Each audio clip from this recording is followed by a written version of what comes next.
Okay, very exciting. We are making family brew.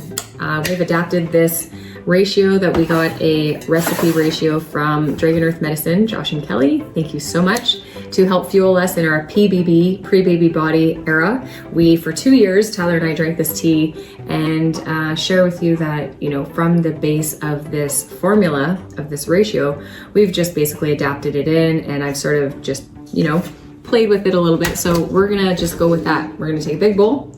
We're going to just add a whole bunch, and basically we're gonna build it together. And yeah, it's pretty wonderful. So we've continued to drink this and ingest this for the last, well, Tegan's 2.5 now, and now we call it the family brew.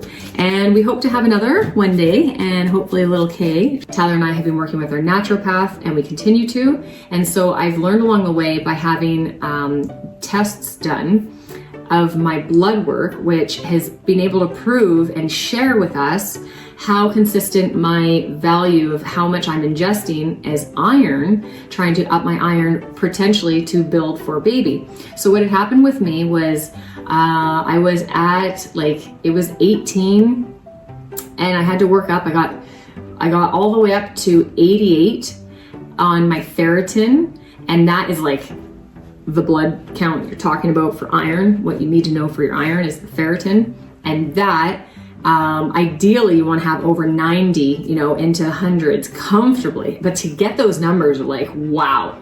So I've been striving just to try to hit, you know, 88, of course, or, you know, up to 100 is the goal with our naturopath. And so by climbing bit by bit by bit, as we were seeing it, you know, worth my effort and more effort, and nope, not good enough, oh, do better. It was really neat. So being able to adapt lifestyle changes to be consistent for me to see some successful outcomes and to feel good and to feel great is really wonderful. To know that I'm trying to stick around for a longevity of Tegan's life, and then hopefully to maybe be blessed to birth another beautiful healthy being is our goal. And if that's the case, you know, I need to count my ferritin and figure this out, because the ferritin is our iron and iron is our blood. And if I don't have enough blood for myself, how am I going to make a baby, right? So we were recommended from our naturopath to do what it takes. Now, one of the best sources is this babe right here. Now, there's many other great sources, but she's the first one. Miss Nettle. We love her dearly. And we double her. She's a 2-part to our general 1-part. So what I'm gonna do is I'm just gonna pull them up, and you're gonna start to see them come together, and then we'll give a big stir together. So you'll see this being built. So take note if you'd like, but basically I did sort of a ratio, generally explained as a 1 to 1 to 1 to 1. Some parts I will double it up because I like it and I like the power of it, and that's, for this, a 2 to 1. So I don't do a scaled amount, I do visually. Everything weighs differently, everything looks and is scaled by volume with different weights. So what I'm looking for is just a nice value of volume by eye. Then I'm gonna mix it together, and then we store it in the jar and scoop from there, and we brew from there. And I'll show you how much we brew, because we're also gonna strain to drink. So we had some ingredients that sometimes you can't buy, and it's hard to find some sources. This is alfalfa, and there was one being oat tips. We had a hard time finding oat tips at one point, and so we got oat straw. So now I'm just kind of blending a bit of the straw and the tips. And of course all these garden herbs that we're growing too, there's other flowers and stuff that, you know, aren't as, we don't have in an abundance. So this, you kind of bulk up more on these green herbs than you do more on the more delicate refined ones. You take a less amount of those.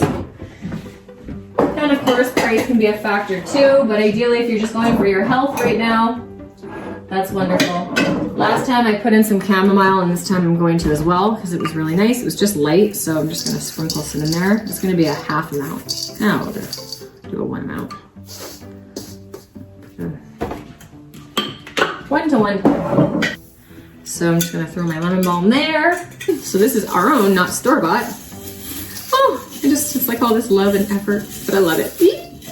Okay, so she's not ground down, but that's okay because it'll just kind of mix and be beautiful. And if anything, we can just tear some to make sure she's a little bit because I leave the stems personally. I don't mind them. I just make sure they're a bit short so they can get in and out of the vessels, and then they can go into my teapot and I can strain from there. Because as you can see here, we just put it in and then we strain later. So gotta get some more of that on the fly for sure, because that's really, I don't have a whole lot. That's all we have. It's all herbal. It's all friendly for Tegan, for babies. These are oat tips, and we recommended those. So we also have oat straw and oat tips. And I believe that is it. So again, we don't use any caffeine. It's just a herbal tea. So we got nettle, alfalfa, moringa, oat, lemon, holy basil. Yeah, rock and roll. That is a good start right there. And I think they might have had, for the pre-baby body part, our PBB, we had raspberry leaf. That's really, really good as well. So there you have it. You just kind of go around in little circles, fold it. Like you're basically twisting, you know. We're gonna brew in this jar, and I'm gonna show you how much basically I do for an amount. I do about 1 full cup amount, so to this I'm gonna do 2 cups amount. So I do 1 full cup to that 2-liter jug. See, not everything is by a scale. Ratios work too. Okay. That's nice. So that amount is gonna fuel and fill up, and then we're going to pour boiling hot water in here, right? Bring it off the stove from the boil, and then pour this up to about here, and then we're gonna let it cool down, and then store it in the fridge overnight, and then we're gonna strain it. Please, I recommend, if you're going to use glass jars, put this into the sink on a towel. Take your boiling hot liquid and you pour your boiling hot liquid in, and then you leave it. This has potential to break, and if it does, which I hope not ever, but if it does, at least it's in the sink. You've been recommended. Again, all of the glass is tempered differently. How long you've used it, if it clangs and, you know, maybe there's a fracture that'll develop, you're not too sure. So just be very, very careful. So put it in to, put your water in, let it steep, and then let it cool overnight. And then you're left with this beautiful brew. We like to brew 2 liters at a time, and we drink this over a day to 2-day period. Tegan chugs it, and so does Tyler. And yeah, so we've converted it from the PBB to the family brew, and it'll be more green sometimes depending on your ingredients. And with the moringa, it was more green, but that's pretty much it. Okay. This is our beautiful cup.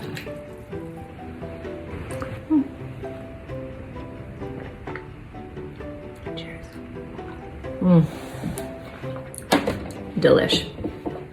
Fresh.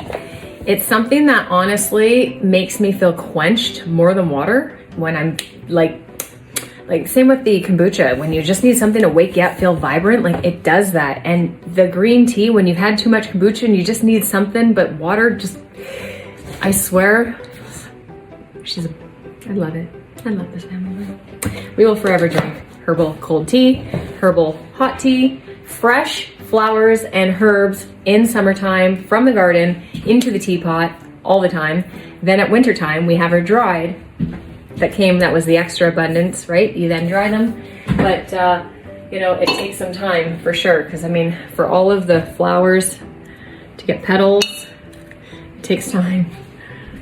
But in time and good time, with effort, you will begin to have a stock supply. These are dandelions. Look at that. Are they beautiful? The shiso, she's so pretty. That's the purple and green. Rose petals. These are the butter blossoms that we see everywhere. So I dried some. I thought, how pretty would that look in your nice little sprinkle in your tea? This is an older lavender, okay? This is almost brown looking, and this has got a little bit of scent. It's kind of purpley, but look at this. This is this year's lavender. Now, I mean, it just tells you with age and light and clearer vessels, right? So being in this room doesn't help, but that they've been looking like this for a long time. High tea with these pretty girls. Yep, into, not a whole jar, but that's a decent amount for our stock. Set it there, and I'll put a lid on that later. Okay, hello. So what we have here are some ingredients, and I'm just gonna go from the dry to the fridge of what we have. So we have arrowroot starch and cornstarch and baking soda and salt, which I just moved away. We have French clay, bentonite clay, and then we have a white cosmetic clay, cocoa butter, activated charcoal, and vanilla bean powder. We have essential oils and hydrosols. These are specifically hydrosols. Hydrosol. So calendula, chamomile, lavender, just like the flowers, calendula flowers, the extraction of the essential oil leaves water, and that is bottled up. This is safe for consumption for children under 5 years old. Tegan, the only thing we have used on him and washed with him and given him in the soap remedy of the world of things, besides a little sunscreen that we had to a little bit, that was a challenge, is this lavender right here. And then the only things he's taken and ingested, as well as a couple squirts of lavender, but is the chamomile for teething, specifically fabulous for teething. He just we've been through bottles of it, and we've made ice cubes, and we've added like 10% or a quarter of the ice cube. I've added chamomile to it, to water, and then in those little lolly mesh bags for babies so they don't choke on the chunks of food, we would put a couple ice cubes in, and then we would hammer them with a spoon, and they would shatter, break, and then I would spray some extra chamomile on top on the mesh and then give it to him, and he was sucking those back like amazingly. Calendula, that is really great. Calendula is a super healer for wounds and sores and rashes. So topically, your body wants this everywhere. So anytime he has a flare up, which he hasn't really, but if we've needed to, we've cooled him down with the calendula. And again, I wash his body, and I use well, we're talking topicals and we're talking baby all of a sudden. This is how it goes. Okay, so hydrosols are safe for babes under 5 years old, and then they are recommended to be able to use some essential oils. Be careful, there are some essential oils that are not ideal and are unsafe for children and for humans, for internal application especially. So really get to know. I recommend that you find a certified, a very pure quality source, and you can enjoy your essential oils at your leisure. So this is a company that I love, and this is Aromatics International. And then Aroma Head is a company that has put together an aromatherapy program that I took, and then they pair with this company that makes all these essential oils. They work together synergistically with their program and their content, and then they package up actually a lot of bundles for what the program is. They package what you need to buy. I just go out of my way to buy a plethora of different ones. But yeah, so some come already blended, like the trauma oil. You learn about this stuff along the way. So lemon, for instance, is topically, it oxidizes, so it can burn the skin in sunshine. Fruits do that, fruit peels, so be very, very careful. And they're potent. These oils are the rind from the grapefruit rind. Right there, I've got orange grapefruit. It's the rind, and then the water from the process is the hydrosol. So super light and aromatic, very, very potent. Drops, spray, like that. Another way to go for a room mist or a face mist, you can infuse them with crystals, and you can make a crystal elixir with these as well. And you can face mist, you can use it as a antibacterial in the negative to keep negative bugs away, and especially if you do a blend. We have inhalers that we buy from this company, and then we dab the essential oil into the inhalers. And an inhaler looks like this. So we buy these, and basically these are the refills, and this is the vessel. and then it has this. So that comes apart. This is the top. You go sniff it. So I use purple for my lavender. I have the blue one, and I have a teal one for eucalyptus, tea tree, lavender. Chickweed is really great, especially if you make it into an ice cube, because it will relieve the burn, but also inflammation if you have something going on. If there's a sting or a bite, super awesome. So I definitely highly recommend that. And we have castor oil. This is a fabulous ingredient on its own that it goes into a lot of items. This would be a good substitute for glycerin. It can help cataracts. If you put it, drops in your eyes, can help. If you have any blemishes, it can help. You can just kind of dab around. It can help break down the scar tissue.